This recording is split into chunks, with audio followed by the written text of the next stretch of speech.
Hi guys, welcome back to my channel. This is Anna the nutritionist, and today we're here to talk about metabolism, specifically how to make your metabolism work for you instead of against you. That way it'll make your weight loss journey easier and also make your results more sustainable. It can also help some of you overcome your weight loss plateaus if you are currently in one. First of all, we must understand how complex and intricate human metabolism is. There are a bunch of factors that could affect your metabolism, some of which you can control and some of which you can't really control.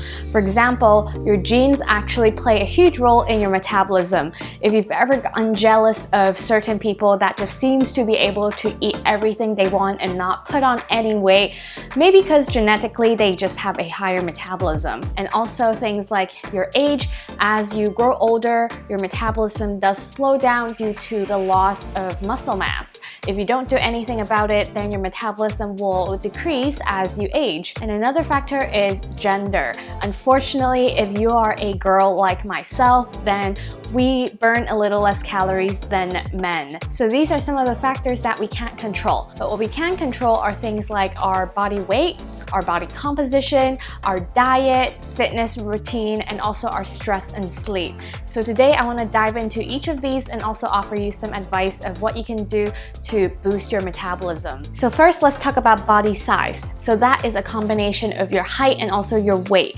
In general, if you have a bigger frame and you are a bigger person, then your metabolism will be higher. It also means that you have to eat more food in order to fuel your body. However, for most adults, your height is pretty much set, unless science tomorrow allows us to grow taller, which I will gladly sign up for that. But otherwise, your height is pretty much set. So that leaves you with your weight to control. I'm sure your goal here is not to become fat and stay fat just to have a higher metabolism. So actually what is more important under our control is your body composition. So that is describing what your body is made out of.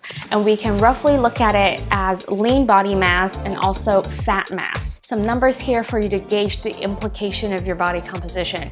1 pound of muscle will actually burn 6 calories a day for you at rest, not doing anything, while 1 pound of fat would actually only burn 2 calories for a whole day at rest. So you can see your metabolism can increase 3-fold just by you converting your fat into muscle. Which brings me to the first advice for you is to increase your lean body mass. And the most straightforward, foolproof way to do this is by doing resistance training. This is especially important when you are on a weight loss journey and you're in a caloric deficit, because what you want is to lose your fat and not your muscle and water. There's been a study conducted with a group of women that are eating at only 800 calories a day. The group that didn't do any resistance training at all ended up losing a lot of lean body mass and their metabolism would slow down. So what happens to this group of women, and if you are in the same position, is that when your metabolism slows down, your weight loss progress will slow down and you feel like you have to eat even fewer calories in order to continue to see progress,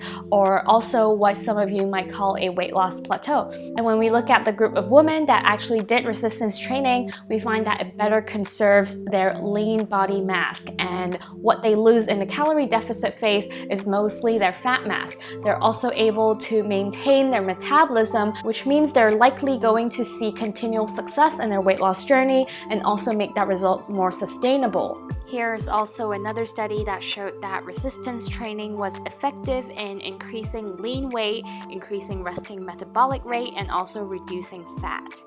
The second advice I have for you that is related to exercising, but not necessarily to body composition, is to do high intensity interval training, or HIIT. I'm sure a lot of you have heard of it or have done it before.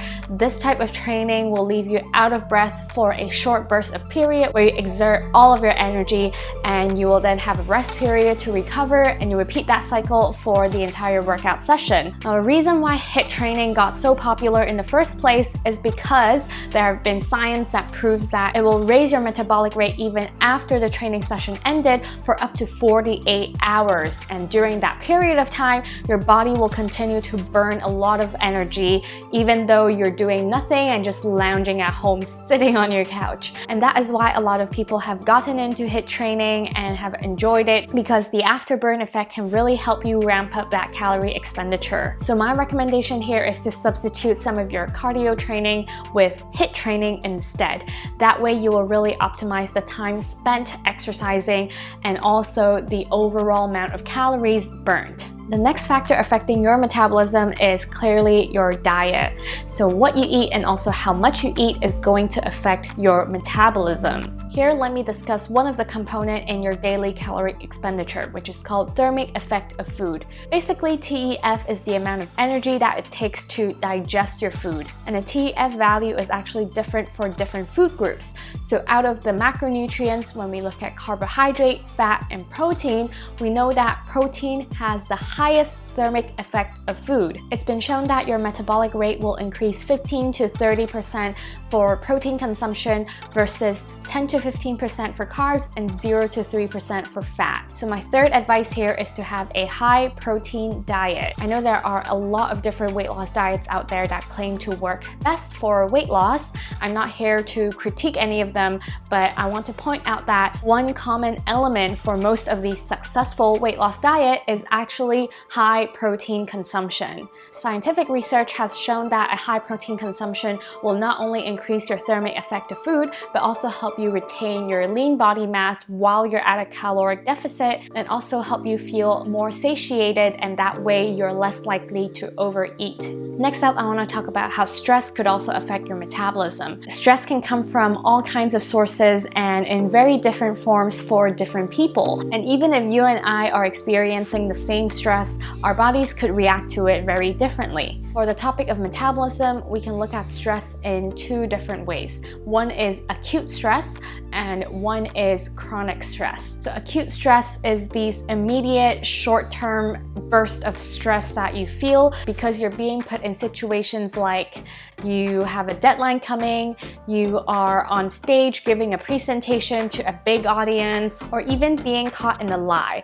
So these will all immediately give you a lot of stress. On the other hand, chronic stress is something on a longer term. This could be the overall stress that you experience in your job, in school, in relationships, or also stressing over financial health for the long term. Even though acute stress and chronic stress are both stress, your body reacts to them differently. For acute stress, it tends to lead to a temporary weight loss for a lot of people. This is because your body is trying to stay alert to combat that stressful situation, and that raises your metabolism. And also some of the stress hormones released will actually suppress your appetite. If the stress persists over time, when you're experiencing these chronic stress, your body actually releases a hormone called cortisol. Essentially, cortisol will stimulate your fat and carbohydrate metabolism and also release insulin to regulate your blood sugar levels. The result of that is an increased appetite and also an increased craving for foods that are high in fat,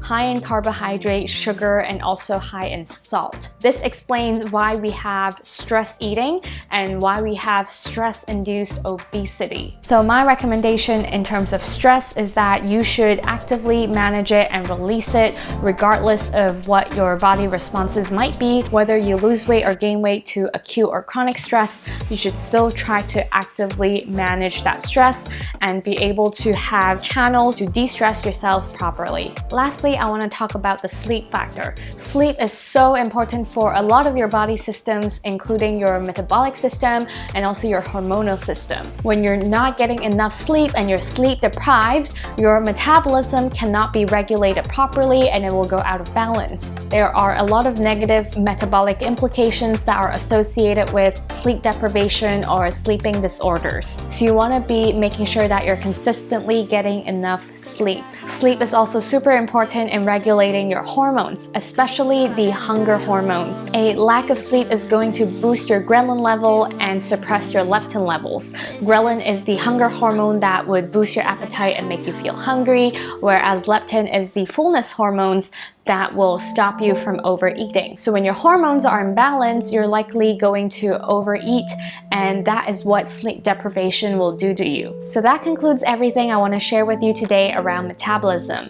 I hope you have picked up a tip or two that can help you stay on track on your health journey and your weight loss journey. Thank you so much for watching this video. If you like this kind of videos, make sure you subscribe to my channel so you don't miss any future videos on health, weight loss, and nutrition. Make sure to follow my Instagram as well for more day-to-day diet and also fitness advice. See you guys next time. Bye!